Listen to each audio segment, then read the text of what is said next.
வணக்க நண்பர்களே, எல்லோ பெற்றோருக்கும் தங்கள் பெண்ணை ஒரு நல்ல இடத்தில் கட்டி கொடுக்க வேண்டும் என்ற கனவு நியாயமான ஒன்றுதான். அவளுடைய பெற்றோரும் அப்படித்தான் மாப்பிள்ளை பார்க்க தொடங்கினர். படித்த மாப்பிள்ளை, கை நிறைய சம்பாதிக்கும் ஒருவன். இருவருக்கும் இருவரையும் பிடித்தது. உடனே நிச்சயம் செய்துவிட்டனர். இருவரும் தினமும் தொலைபேசியில் பேச தொடங்கினர். திருமணம் நாள் நெருங்க நெருங்க அவள் வீட்டில் ஒரே பதட்டம். வேலைகள் தலைக்கு மேல் கிடந்தது. இருவரது வீட்டிலும் வேலைகள் துரிதமாக நடந்தது. நாளை திருமண நாள்.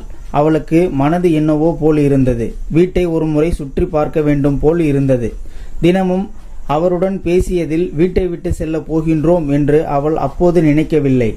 ஆனால் ஏதோ ஒன்றை இழக்கப் போகின்றோம் என்று அவள் மனம் பரிதவித்தது. தந்தையையும் தாயையும் பார்த்தாள். எல்லாரும் வேலையாய் இருந்தனர். அவள் வீட்டை ஒரு முறை சுற்றி வந்தாள். விரித்த கண்களோடு வீட்டை பார்த்தாள். கண்கள் சுருங்கி பின்னர் ஓரத்தில் நீர்த்துளி சொட்டியது. அங்கே தங்கை பெண்களை புது துணி பரவசத்தில் அக்கா என ஓடி வந்தாள்.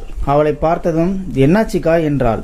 பூ வாங்கினால் கூட சரிசமமாக வெட்டச் சொல்லி சண்டை போடும் நான் இனி யாருடன் சண்டை போடுவேன்? இந்த சின்ன சின்ன மகிழ்ச்சிகளை கொடுத்துவிட்டு நான் செல்ல போகின்றேனே என விழியோரம் வடிந்த நீரை துடைத்து கொண்டே எண்ணினாள். அடுப்படியில் பால் கொதிக்கிறது. நீ எங்கே போன என்று அவளை திட்டினாள். அவளை பெற்றவள், அவளை வளர்த்தவள். அம்மாவை அடிக்கடி திட்டுவதும் பின்னர் கட்டி அணைப்பதும் இனி கிடைக்குமா? அப்பா யாருடனோ தொலைபேசியில் பேசிக் கொண்டிருந்தார். அவள் பக்கத்தில் சென்று அமர்ந்தாள். அப்பா பேசிக்கொண்டே அவளை பார்த்து, அம்மாவை கொஞ்சம் கூப்பிடுமா என்றார். நீ எது கேட்டாலும் வாங்கி தரேன், நீ என் செல்லம்டா என்று அன்பை கொட்டும் அப்பாவின் அன்பை இனி நான் எங்கே தேடுவேன்? எச்சிலையும் சோகத்தையும் தொண்டையில் விழுங்கிவிட்டு அம்மாவை அழைத்துவிட்டு வெளியில் உள்ள மாடிப்படியில் உட்கார்ந்தாள். எங்கிருந்தோ குரல், அடியே உள்ள போ, கருத்து போக போற, நாளைக்கு கல்யாணத்தை வச்சுக்கிட்டு வெளியில வந்து உட்காராத. பாட்டியின் குரல்தான் அது. எப்போதும் எதையாவது சொல்லி கொண்டிருக்கும் பாட்டியின் பேச்சை கேட்காமல் முறைப்பாள். ஆனால் இப்போது முறைக்க தோணவில்லை. முகம் அப்படியே அழுவது போல பொங்கியது. என்னாச்சிடி என் ராசாத்தி? பாட்டி அருகில் வந்து கேட்டவுடன் அதற்கு மேல் முடியவில்லை. வீட்டிற்குள் ஓடி சென்று கத்தி அழுதாள். எல்லாரும் பயந்து கொண்டு ஓடி வந்தனர். அவள் அம்மாவிடம், அம்மா நான் இங்கேயே இருந்தே விடுகின்றேன், உங்களை விட்டு நான் எப்படி செல்வேன்? அங்கே எப்படி இருக்குமோ, எனக்கு பயமா இருக்கிறது என்று அழுதாள். உடனே அப்பாவின் மனம் அழுதது.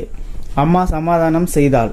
அப்பா அவ்வளவு நெருக்கம் இல்லாமல் இருந்தாலும் அப்பாவிற்கும் மகளுக்கும் உள்ள பாசம் வார்த்தைகளால் வர்ணிக்க முடியாது. தங்கை குலுங்கி குலுங்கி அழுதாள்.